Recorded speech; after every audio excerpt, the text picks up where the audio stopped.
What's up, everybody? Here's the next version of the No Money Real Estate Podcast right here in my backyard. I want to share something with everybody today, and I hope that this inspires people that are just at a point where they're getting sick of their current existence, their current life, and they're thinking about doing something significant, doing something amazing. Hey, my name's Ken Dunn, and I'm a real estate investor. I want to welcome you to the No Money Real Estate Podcast. On this show, I'm going to interview elite level real estate investors from all over North America, and I'm going to help you to see one thing that all successful real estate investors have in common. They build their portfolios without using a dime of their own money. I've got a portfolio of $300 million in real estate. That includes resorts, apartment buildings, commercial buildings, and I built the entire portfolio without using a dime of my own money. Real estate is a business that anybody can get into, but the strategies that those tight real estate investors use to build massive portfolios have been kept secret for decades. Now, because of this show, I'm going to reveal them to you. So let's get started. Check this out.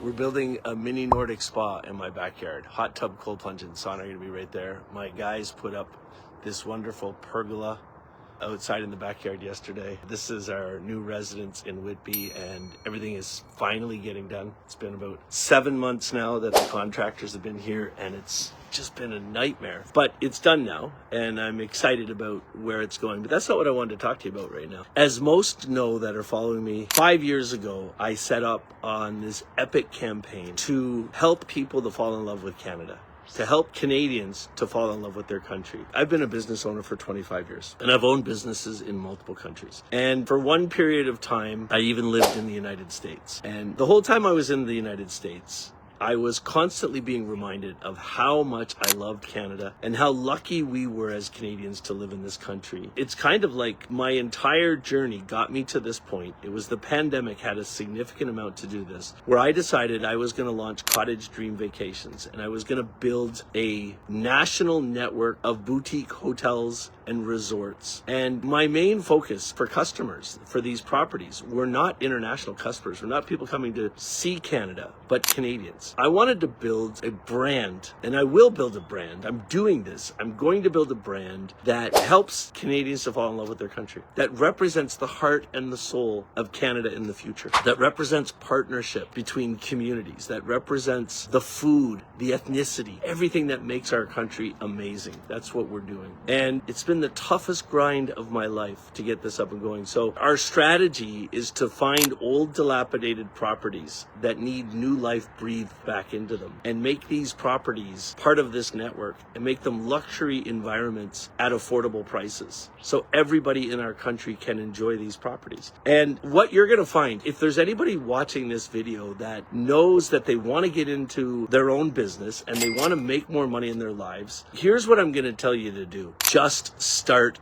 doing it. Here's one of the biggest lessons I've learned in my life. There are people that will decide that they want to go out and start a new business or start something different, make more money in their lives, become an entrepreneur. And they have the personality where they will research everything to the nth degree. They will study everything that they want to do. And they study so much that they stop themselves from doing it. It's called analysis paralysis. They get so deep into the weeds that they never start. And when I look back at Cottage Dream Vacations, the company I'm now growing, I had 20 years of experience as a real estate investor. I'd never built resorts and hotels before, and I knew it would challenge me to my soul. I went out and talked to some people that were in this space that I knew and got their advice on it and got some tips from them, and then I started. And it's been a learning curve. It's been incredible. The whole time through this process, I've been constantly hit by roadblocks, by things that haven't gone right, by things I didn't expect. And it's been unbelievable. And my point to you that is, if you're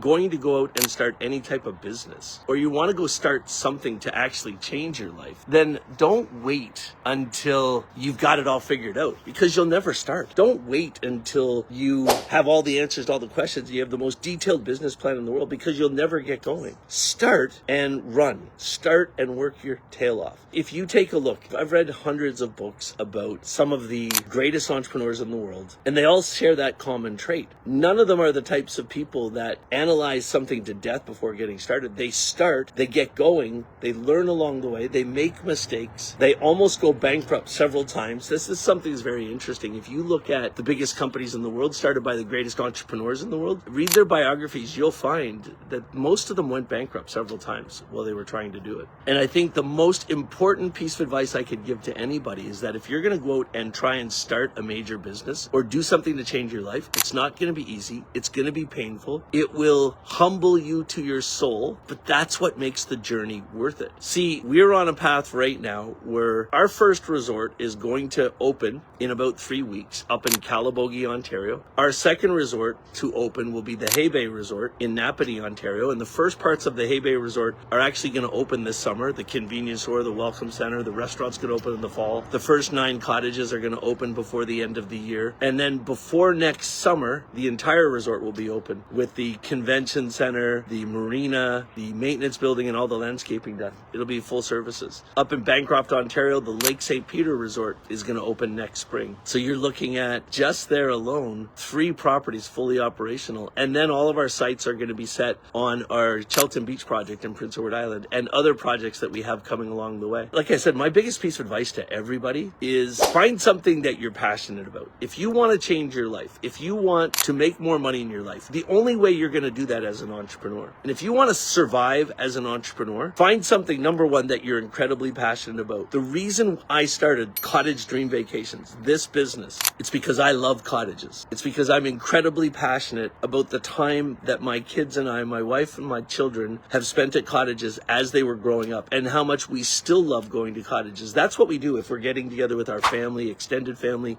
cousins, aunts, uncles, that group. We always try to find a cottage to do it at. So I love it, and that's never changed. That's point number one. Find something you're incredibly passionate about. Point number two, find something that there's a part of what you're doing that is natural to you. For me, building Cottage Dream Vacations, the most important part of this whole thing is fundraising. And I have a natural expertise in fundraising, so I knew I'd be good at it. Once you know what that thing is that you're really good at, then start doing it. That will start the business growing. And then when you start making money, don't spend it on stuff, spend it on people. Start asking yourself, who are the first people that you want to hire into your team that will allow you to keep doing what you're great at? This is the other thing. Most CEOs that fail, they'll start the business doing the thing that they're really great at. Mostly it's selling. And then as the business grows, they try and take themselves out of doing that thing. And guess what happens? Yeah, the business fails. When you're first starting to hire people in a business, what you want to do is look at all the tasks that stop you from doing the thing you're great at and hire those people. So you can keep doing the thing that you're the best at. And then you'll scale your business from there as you go through it. It's unbelievable. And then every once in a while, you're going to get to the point where you get to enjoy the things that you're doing, and don't miss the opportunity to slow down once in a while and enjoy it. For the last 45 days, my team has been up at one of our tiny home properties. It's a trailer. It's called the Fernwoods Escape. And they've been doing all the landscaping outside of the property because we opened it in the winter when we couldn't do the landscaping, and it's all done. And so I'm going to stay up there tonight. I'm going to shoot some videos and share the experience, get some pictures for our websites and everything. But I'm excited because I'm just going up there to stay tonight. And I'm going to remind myself why I'm doing what I'm doing and what we're creating for other people. So don't forget to enjoy the experience. And here's the last thing I'll tell you. People ask me all the time, how much do you work? How do you work so much? How are you working 20 hours a day? And here's when you'll know if you're doing something that you're truly meant to do. For me, it doesn't feel like work. So I'm out here this morning thinking about my day, sitting in the outdoor living room that was just created in our backyard, the pergola, looking at what the guys accomplished yesterday, building the mini Nordic spa in our backyard. Never miss an opportunity to stop and smell the roses. I guess that's what it comes down to.